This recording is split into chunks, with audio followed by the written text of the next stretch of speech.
Elijah Wachira, who was the acting CEO of the Social Health Authority. And of course, he has been accused of bungling the transition of NHIF to SHA and diverted 1.6 billion Kenya shillings that was meant for payment of facilities that were still owed as we were transiting from NHIF to SHA. All right. Before we took a break, Honorable Basil had mentioned something important here in terms of whether this particular, this was working or not. And I want you to comment on the issue of the 1.6 billion, just 42 days into this particular program, at a time when Kenyans are very skeptical about the program itself and what this means, the kind of outlook that it gives to the government. Allow me to start first back a bit as to why the SHA program. This is a social health insurance program. Social means that the have and the have-nots are put together to provide a service which is a human service. And this human service is healthcare, because healthcare is a service that is, according to our constitution, is a service that must be given to every Kenyan. So therefore, if you look at how much I am deducted from my pay slip, I'm deducted about 30,000 Kenya shillings. And that 30,000 Kenya shillings is to go and assist my mother or grandmother or my villager who cannot afford any employment and therefore get this service for free. So my expense should actually go and pay the services of that particular person. It is a good concept. It's a nice way to look at it. My issue is the implementation of this particular program. We had an NHIF system. The NHIF system that we had treated many diseases, except for terminal illnesses, for example, diabetes, cancer, and all those. And cancer has become a real phenomenon in this country. So when you find you have cancer, this NHIF was not treating. The Social Health Insurance Fund is supposed to come and take care of all that. Now, transitioning from an NHIF system to a Social Health Insurance Fund system is where, in my view, where the government has failed. And it has failed in what sense? I'm an IT person. When you are moving a system from one to another, there is what you call retiring one system as another one picks up. So what this government should have done, or our government should have done, is continue with NHIF as you bring in Social Health Insurance Fund, so that at some point you can give it a 6-month period or a 1-year period where the two systems are running together, and then finally now retire the other one when the new one has already picked. And why do I say this? Healthcare is critical. The person who died, even this morning, even right now as we speak, because of lack of insurance, yet 30,000 shillings has been deducted from me, 30,000 shillings has been deducted from Basil and many other people, is painful. And that person could have given us, in terms of a country, you are judged by how healthy the country is, how your population is actually producing. Because when people die because of healthcare, then you don't have production, and therefore you've reduced your value. And as a country or as a president, you are, because the constitution talks about providing healthcare to its citizenry. So this particular issue then becomes a very critical national issue. And even yesterday in Parliament, we had to debate and talk about the Social Health Insurance Fund. And I'm happy to note that already government has already noted that 1.6 billion shillings is lost, and they've taken action because that action is more than necessary. The first failure of government is that they retired this NHIF and took the other one as a stop and start. They should have done a transition. But more importantly, the transitioning process was not properly done. For me, it was not proper. And more importantly then is that they've already identified that this the new person who came in has already either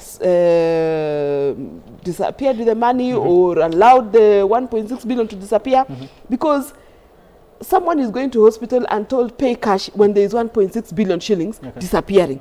That is so painful. And even for me, who is a contributor, it is so painful because this contribution that I have done was not for someone to go and swindle it. It was for that money to go and assist that person in the village who is unable to pay but needs medical attention. Okay, and that's the question that a lot of Kenyans normally ask, that you're deducting me, but where exactly is my money going?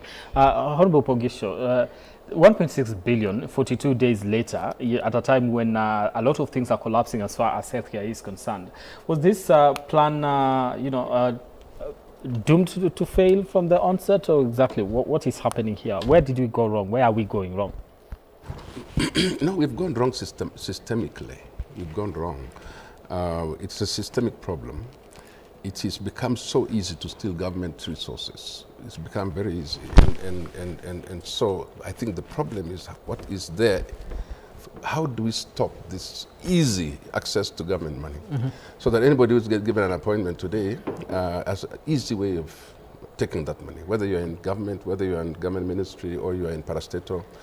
There must be a way of stopping this easy way of taking money. NHIF was also abused a lot, and people misused it. But it was a good program. It's good for me to hear that somebody has been suspended. That's even very good news. That somebody has actually been arrested. We'd like to see the person, if found guilty, really taken to court and let people see that we have a danger here of collecting government money, giving it in the hands of people who go and steal it. And then the second thing is systemic, is that President William Ruto may not be a very lucky man, because everyone he appoints, not everyone, some of the people he appoints. Most of the people he appoints. Really, many of the people he appoints are not the right people. They're not helping him. And he has become lonely, as he says himself, in explaining policies, including shisha. You remember even yesterday he was castigating an MP who said he doesn't understand this shisha. But you can't blame the MP, because actually nobody understands this shisha except the vision bearer himself. And I keep saying, on this platform, there is something called a trust deficit. That if it's not taken care of, whatever you say, even if you put it in whatever language, and people have really lost trust in it, you will have a hard time trying to bring it back. And that requires clarity. And I know it's clear in his mind. It's very clear in his mind what he wants to do. But the other people don't have the same clarity.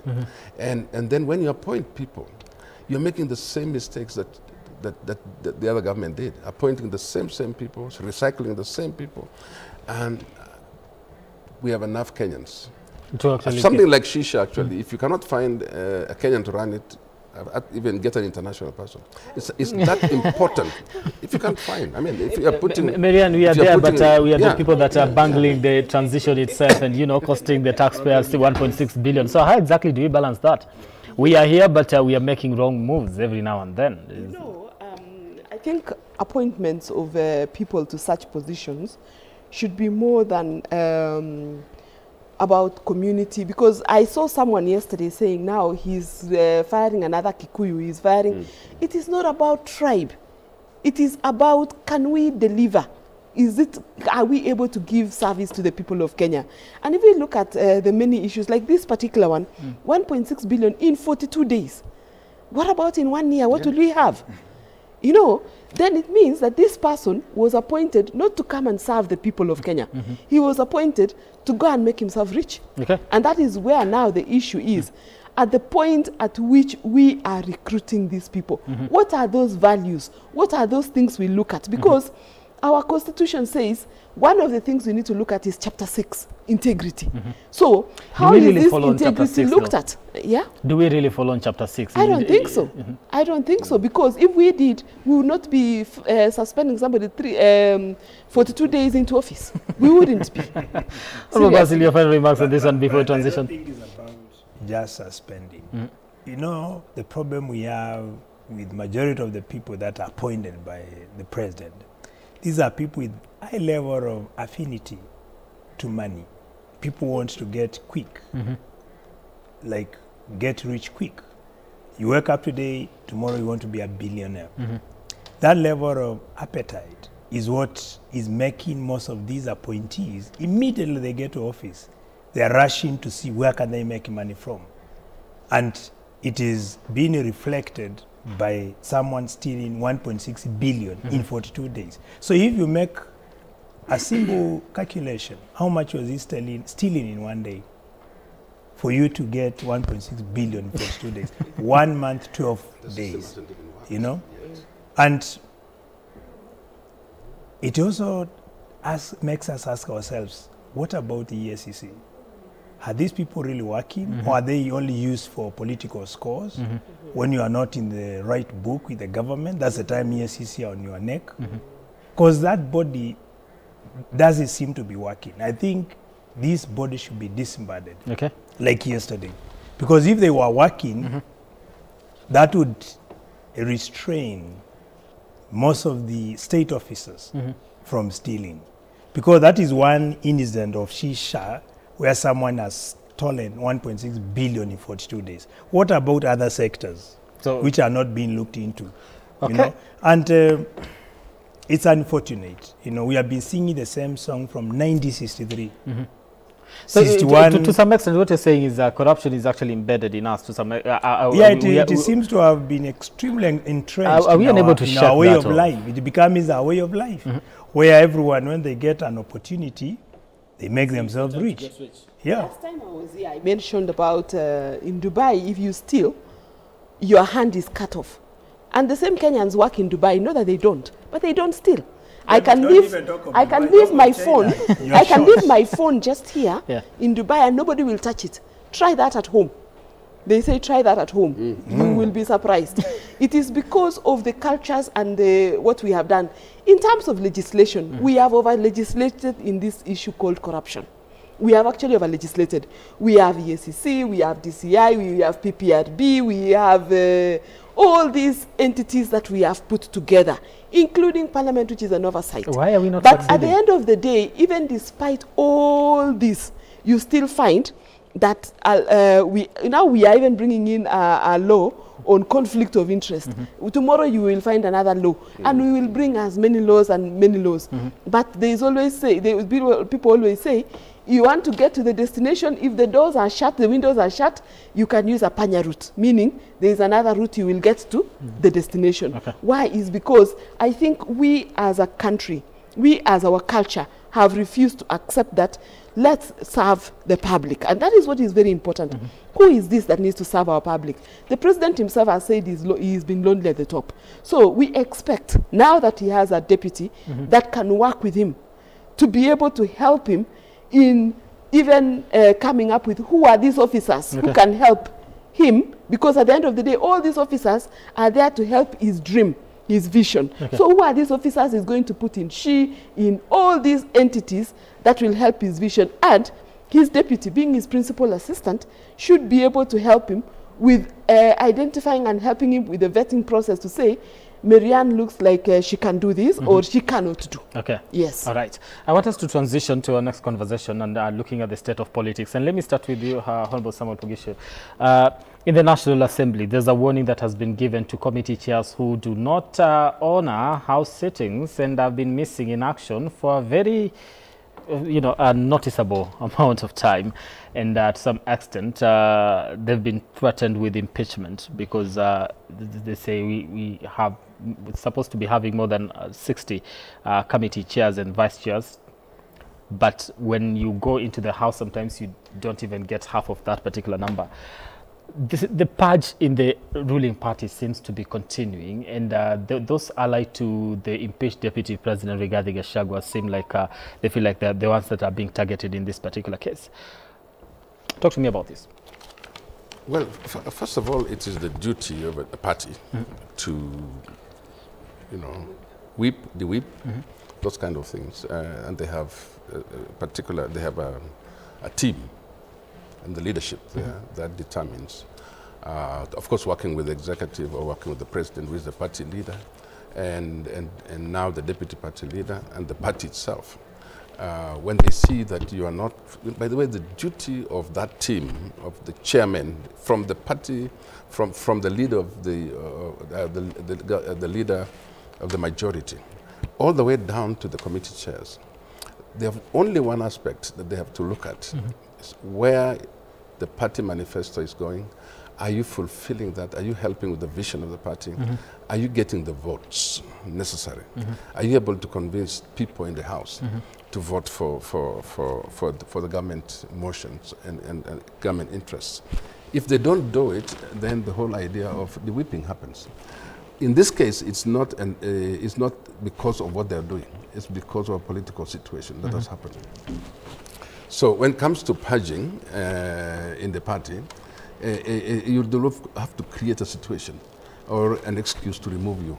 And so at this particular point, they have to get people who are to say, you're not attending, you're not even chairing meetings, and blah, blah, they're being harassed here and there. I heard one of the chairmen saying he doesn't care, he is ready for it. It's true. Those appointments you serve really because you have been trusted by the party. Okay. But if they can no longer trust you, the party will remove you. It's part of a political process. Okay. However, how is that going to help the president in his political, in this political landscape of Kenya today? Is that going to help him enhance his political chances, or is going to interfere, or it's going to ruin his chances for 2027 if he does that? Because every one of these guys is a strong person in his county, county or constituency, and they might even, you know, spoil for him. Okay. So there has to be a balance as you look at it, as to whether to remove these people now, or the timing is not correct, or you wait until such a time that you can actually remove them without consequence. If it's associated with the impeached deputy president, it can have political ramifications. But if it is done in a way so that it doesn't show that it is because of that, then it could go as a natural way of the whipping. Okay. And having been in that position myself in the leadership, I know sometimes when a majority leader is frustrated, there's a tendency for a lot of the first chairpersons of committees to think they were entitled to it. That entitlement is the mentality that needs to go away. Okay. There's no such a thing as entitlement. You have to work for it. It is hard work. And for the success of government agenda, you really have to be the leader. If you cannot chair meetings and you are disappearing for so many times, you really cannot belong there. You cannot remain there. Okay, so that's what I'm thinking. And also, in 2020, I think we also experienced the same. What would you say was the political, you know, consequences of the decision by the Jubilee Party then to suspend, you know, to remove some of the chairs of certain committees who are allied to the then Deputy President William Ruto, who is now the president? It's what I was referring to. And again, that's how I became a majority leader in the Senate, because some of the guys now had to be by the party. They had to be removed by the party. And you can see the consequence of that. It wasn't very good politically. And I think the William Ruto should know that, because he was the one who benefited from that purge, because he used it to rally people against the president at that time and the government at the time, and he was very successful in convincing people that this was machinations of a political nature, and that, you know, we are being removed because of this and that. If these people go to the ground and do the same, you never know. It could have the same consequences they had on us. Okay. And so I do hope that they handle it carefully. It is the members who are here should be able to advise. Let's not rush it. Don't make it look like it's because you already removed their leader. Now they will go back and maybe form a formidable force in the country. Honorable Marianne, you say if you're not in line with what, you know, the party is actually promoting, then you need to go. There's no point of you sitting in this particular office. You know, if you look at your election, for example, my election is based on a political party. It was not an independent. I didn't come in as an independent. I came in under a political party. The political party has their manifesto, and that manifesto, I have to align with it, because that is the reason I asked for a ticket under that party, so that I can sell the agenda of that party. Politics is about loyalty, and politics is about selling the agenda of the party. In this particular scenario, Kenya Kwanza is in government, and Kenya Kwanza promised the people of Kenya under the plan a lot of things. those promises, as a member of the political party, I have to carry. And therefore, when one part of it fails, we all fail. When one part of it succeeds, we all succeed. So therefore, if that is the case, when this the time when these committees were being formed, and chairmen and vice chairs and members were being put in those committees, a lot of the positions that those chairs got, one was not because the members of the committee liked you. It was because the party felt that you could carry its agenda in that particular committee. And you know, Parliament is run by committees. It's run through committees. Okay. So if you are unable to carry the agenda of government in the committee, then on that, how then are you going to help this very government that you said through its party that you are going to help this government to achieve its mandate? If it fails at that point, we have all failed. Secondly, other than parliament, other than government agenda or parliament agenda run through party committees, government agenda is also brought to the floor of the House. And at the floor of the House, you need numbers to support, because everything is about numbers. You saw about the impeachment the other day. It was about numbers. We had 281 out of a possible 349 MPs. So it was actually not just more, it was far more than 2/3. It was actually a statement. So if you are not in Parliament to support government agenda, then it beats the purpose of why you are a chair or a vice chair of a committee. How many? Because you need to actually give the party the support it so requires, because you are there. Look, you actually require for quorum 50 members of the National Assembly to be able to form quorum to start business of the National Assembly. We are 60-something, 66 or so chairs and vice chairs. Those alone can form quorum. And all you need is quorum for the business of the day to start. And many times, the first business of the day in Parliament is normally government business. Other businesses or other members' bills come later. So you actually need those numbers in Parliament for you to be able to form quorum. Not all the time that you will have all chairs and vice chairs, but at least you'll have a sizable number to form quorum. And that is what the majority leader was talking about. So two issues. One is loyalty, and more importantly is giving or supporting government agenda. But even as we do these committees, and even when the president was getting who to be chairs and vice chairs, a lot of the issues he looked at also was things to do with regional balance. Because we are a country that comes from 42 communities, 9 regions. The whole country needed to feel a representation in Parliament. And therefore, even some of these positions, that's why you'll find a chair of this committee comes from here, another chair of this committee, and a vice chair and chair cannot be from the same community, because we have to do balancing. So if changes have to be done, for one, it will be because of loyalty, and two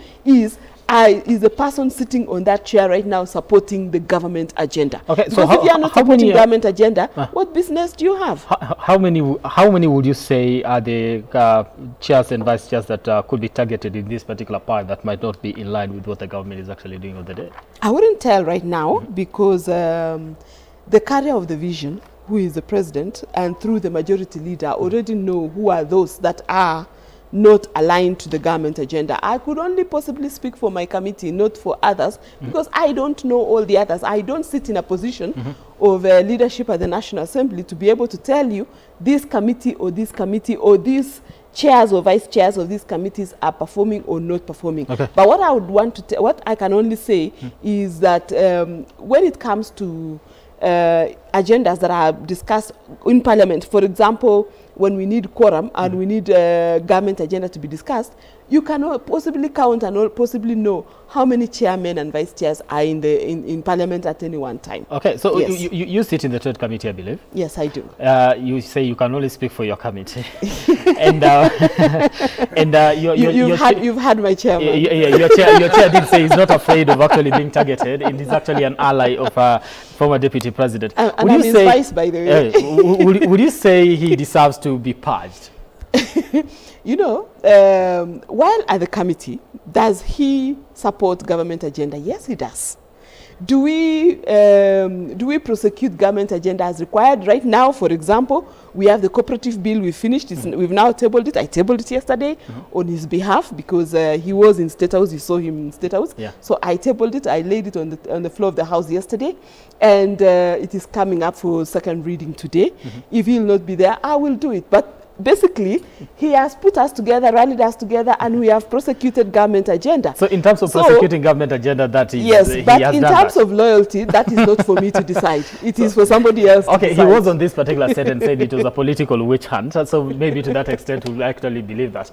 When I come back, I'm giving you an opportunity to respond to that. I'm due for a break. I'm really sorry about that. Okay.